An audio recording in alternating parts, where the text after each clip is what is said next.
James Monroe Biography. 1758 to 1831.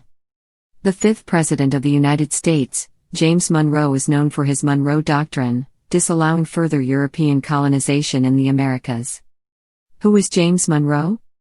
James Monroe fought under George Washington and studied law with Thomas Jefferson.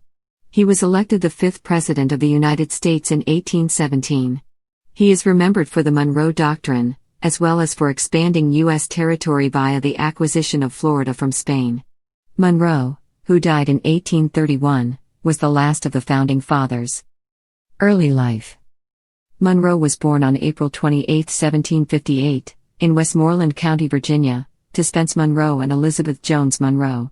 Spence was a moderately prosperous planter and carpenter whose family emigrated from Scotland in the mid-1600s. First tutored by his mother at home, Monroe attended Campbelltown Academy between 1769 and 1774, and was an excellent student. As the eldest of several children, Monroe was expected to inherit his father's estate, but the events of 1774 turned his life in new directions. His father died that year, and young Monroe soon enrolled at Virginia's College of William and Mary with intentions of studying law, but dropped out just months later to fight in the American Revolution. His first act of rebellion was to join several classmates and raid the arsenal of the British royal governor, escaping with weapons and supplies that they turned over to the Virginia militia. He soon joined the Continental Army, becoming an officer in 1776, and was part of General Washington's army at the Battle of Trenton, where he was severely wounded. Political career beginnings. After the war, Monroe studied law under the tutorage of Jefferson, beginning a lifelong personal and professional relationship. In 1782, he was elected to the Virginia House of Delegates, and from 1783 to 1786, he served in the Continental Congress, then meeting in New York. While there, he met and courted Elizabeth Courtwright, the daughter of a prosperous New York merchant. The couple married on February 16, 1786, and moved to Fredericksburg, Virginia. Monroe proved to not be as successful a farmer as his father and, in time, sold his property to practice law and enter politics. After the 1787 Federal Convention, Monroe initially joined the Anti-Federalists in opposing ratification of the new Constitution because it lacked a Bill of Rights. However, he and several key figures withheld their reservations and vowed to push for changes after the new government was established. Virginia narrowly ratified the Constitution, paving the way for a new government. In 1790, Monroe ran for a House seat but was defeated by James Madison. Monroe was quickly elected by the Virginia legislature as a United States Senator, and soon joined the Democratic-Republican faction led by Jefferson and Madison opposing the Federalist policies of Vice President John Adams and Secretary of the Treasury Alexander Hamilton. Within a year of his election, Monroe rose to become his party's leader in the Senate. Virginia governor and cabinet member.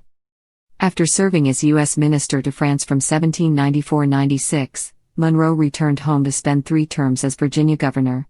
With Jefferson now occupying the presidential mansion, Monroe was tapped to aid negotiations for the 1803 Louisiana Purchase, before he took over as minister to Great Britain until 1807. Following another brief stint as Virginia governor, Monroe was appointed President Madison's Secretary of State in April 1811.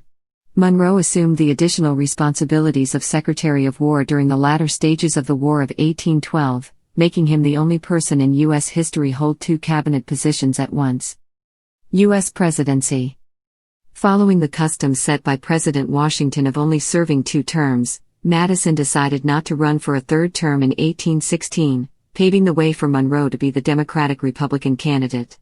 With little opposition from the now fading Federalist Party, Monroe became the 5th President of the United States.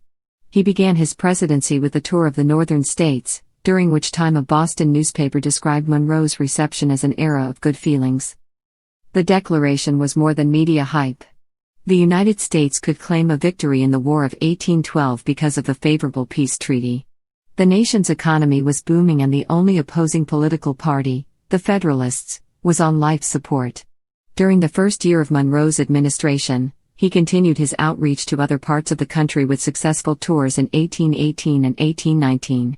He also made some smart choices to fill his cabinet, appointing a Southerner, John C. Calhoun, as Secretary of War, and a Northerner, John Quincy Adams, as Secretary of State. The good feelings were beginning to dwindle by 1819 when the nation's first economic depression took root. Monroe faced another potentially messy situation with the dispute over Missouri's admission to the Union as a slave state, though this was resolved with the addition of Maine as a free state under the Missouri Compromise of 1820. Later that year, with the Federalists unable to put forth a presidential candidate, Monroe cruised to re-election by earning all but one of the electoral votes. The Monroe Doctrine. After the Napoleonic Wars, which ended in 1815, many of Spain's colonies in Latin America declared their independence. Americans welcomed this action as validation of their spirit of republicanism. Behind the scenes, President Monroe and Secretary of State Adams informed these new countries that the United States would support their efforts and open up trade relations. Several European powers threatened to form an alliance to help Spain regain its territories, but pressure from Great Britain, who also saw merit in independent Latin American countries, stopped their efforts. On December 2, 1823, Monroe formally announced to Congress what would become known as the Monroe Doctrine. The policy stated that the Americas should be free from future European colonization and that any interference with independent countries in the Americas would be considered a hostile act toward the United States. Later years and death. At the conclusion of his second term in March 1825, Monroe returned to his estates in the Old Dominion. He served on the University of Virginia's Board of Visitors, and was elected president of the Virginia Constitutional Convention of 1829-30, before stepping down due to failing health. Following the death of his wife in 1830, Monroe moved to New York City to live with his daughter Maria. He died at her home in Manhattan on July 4, 1831, exactly 5 years after the passing of fellow founding fathers Jefferson and Adams. Initially buried in the New York family vault of his son-in-law Samuel L. Governor, Monroe was reinterred in Virginia's Hollywood Cemetery in 1858.